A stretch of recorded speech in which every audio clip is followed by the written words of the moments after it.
Good morning, happy Wednesday. Ito ang aking pamangkin, gumagawa ng lababo. Yan, Eric Lacandaso.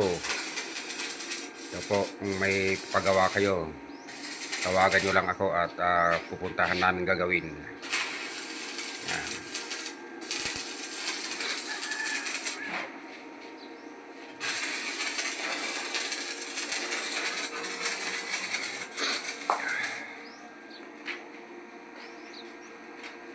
Yan ang CR, wala pang hindi pa tapos.